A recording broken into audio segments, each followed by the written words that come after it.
Blazer fans, was that game fun or what?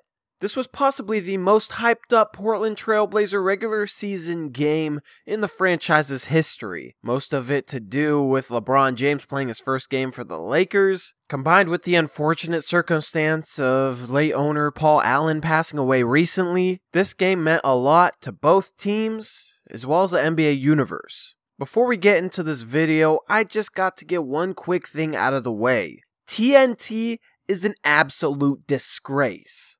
Before the game, I was wondering if they were going to show Paul Allen's tribute. Maybe they could put away their Laker and LeBron bias just for 1 second so that they could show and honor Paul Allen, who is one of the best owners in American sports, one of the best philanthropists, and just a guy who deserves all our respect.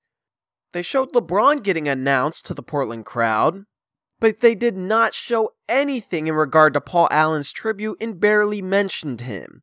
While this tribute was going on, they were speculating as to what free agents should sign with the Lakers to join LeBron James. Apparently, to TNT, that's more important than honoring Paul Allen, and this is what they've talked about all summer and what they'll talk about all season.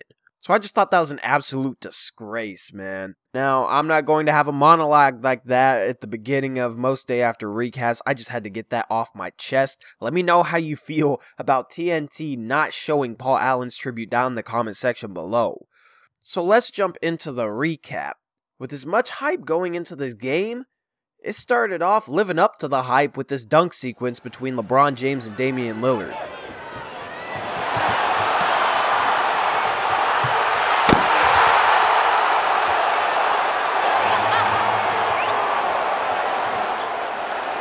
Statue of Liberty dunk. Oh, he stole it. With an answer. There's James to the bucket. Allow me to introduce myself. The crowd was absolutely electric during that sequence, and it was very fun to watch. The Lakers got up 10 early in the first quarter, but Portland made a charge, sparked by their second unit and primarily Nick Stauskas. This run allowed Portland to hold a 2-point lead going into the third quarter.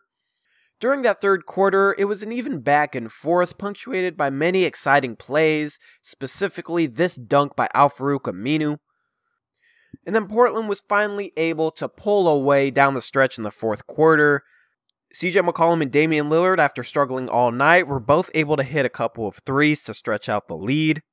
Zach Collins finished the game for the Blazers and played great defense down the stretch, ending up with 6 blocks. And Portland was able to win one for Paul by beating the Los Angeles Lakers 128-119. Damian Lillard led the way with 28 points, 6 rebounds, and 4 assists. CJ McCollum poured in 21 points, 5 rebounds, and an assist. And then the bench had some very good contributions, with Nick Stauskas pouring in 24, which tied his career high. Evan Turner had 13 points and 6 assists, and he looked very, very solid. Seth Curry was somewhat quiet with only 5 points, but he also did have 5 rebounds in only 16 minutes. I do expect bigger games from him in the future. Honestly, next game, it could be Seth Curry doing what Nick Stauskas did last night. This was a huge win, in my opinion, to set a statement against the rest of the league who have been doubting the Portland Trail Blazers all summer, and it was very important to get this win to start off the season on the right foot. So let's jump into 4 main takeaways that I had from this game. The first one has to be Sauce Castillo, aka Nick Stauskas. We all know this dude could shoot, and his 3-point shot did not disappoint last night. His threes helped Portland not only get back in the game after being down 10 early, but also take a lead. But not only was it 3-point shooting, he had this nice spin move in the lane against Kyle Kuzma. I was very impressed with Nick Stauskas, and if he can play like this, that is a bargain of a signing. He looked like prime Kyle Korver out there, like a bigger version of JJ Redick. And although I don't like his defense, if he can shoot and play offense like that, it doesn't matter. He should definitely see the court. Takeaway number 2 is our bench. Our bench played much, much better than our starters. Specifically, they moved the ball a lot better. I think the key for the Portland Trail Blazers this season is moving the ball. I've said it countless times on this channel. And when that second unit subbed in, taking Dame and CJ off the floor, that unit moved the ball a lot, and it resulted in numerous open shots, specifically for Nick Stauskas. And when you look at the stat line, you can see how much more our second unit shared the ball, as they had 16 of our 21 assists, with our starters only having 5. They also had the best plus minuses on the team, led by Zach Collins, who was a plus 24. Nick Stauskas and Seth Curry registered a plus 18, and this second unit was very, very encouraging.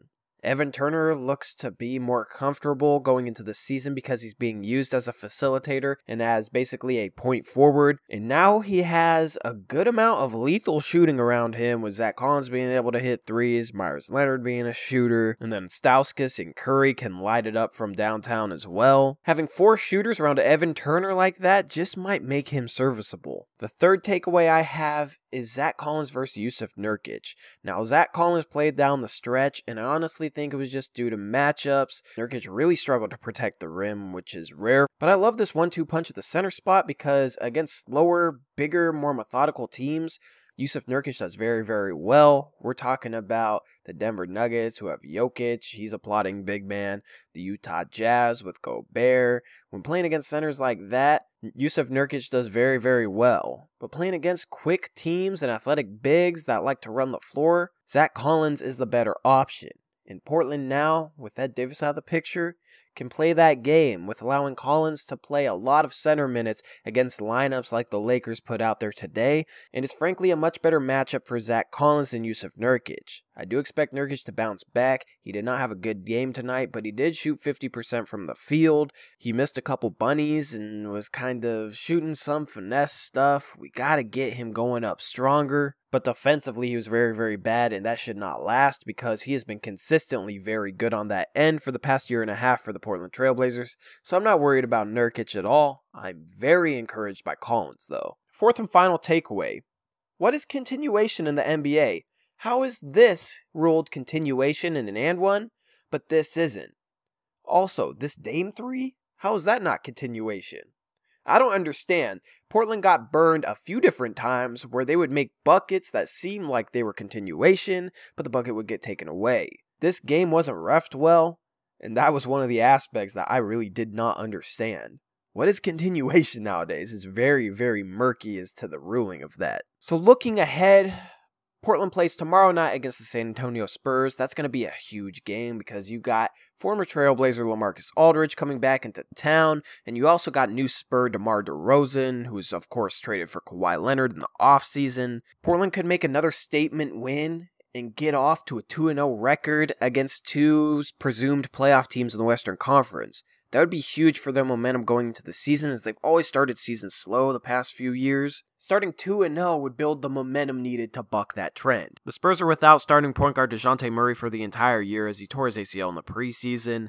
That dude was one of the best perimeter defenders in the league last season, and that's the type of guy who they would have loved to have guard Damian Lillard. Without him, I think Damian Lillard needs to take advantage. They're also without Lonnie Walker, their rookie guard, who's pretty exciting and I think will be a great piece for them moving forward. And they're also without Derek White, who played very good during the Summer League this year. At the point guard spot, the Spurs started Bryn Forbes in their opening game. He is not a good defender at all. They played Patty Mills 30 minutes off the bench, and I love Patty, but he's not a good defender either. So I really want Dame to kind of come out, drop 40 points, set the tone, and kind of have his normal early season breakout game. In previous seasons, the Spurs likely would have put Kawhi Leonard on Dame, but Kawhi isn't there either. So the Spurs don't have the perimeter defenders to stick on the Portland backcourt. I do expect the Blazers to use a little bit more of Myers Leonard just so they can play Zach Collins at the power forward spot more to go up against LaMarcus Aldridge. Aldridge, Jakob Poeltl, and Pau Gasol are 3 big plotting big men. So I do think Portland will go a little bit bigger this game. I wouldn't be surprised to see Jake Layman not see any minutes and for Portland to start Maurice Harkless. They played both those guys a lot at the small ball 4 in that Lakers game, but the Spurs are a lot bigger, so I don't see as much of that. I'm very excited for that game. It's BLA round 2. It's going to be a great season, fellas. I'm really looking forward to it. So that's all I got. I'm out of here. This has been Torey. Go Blazers.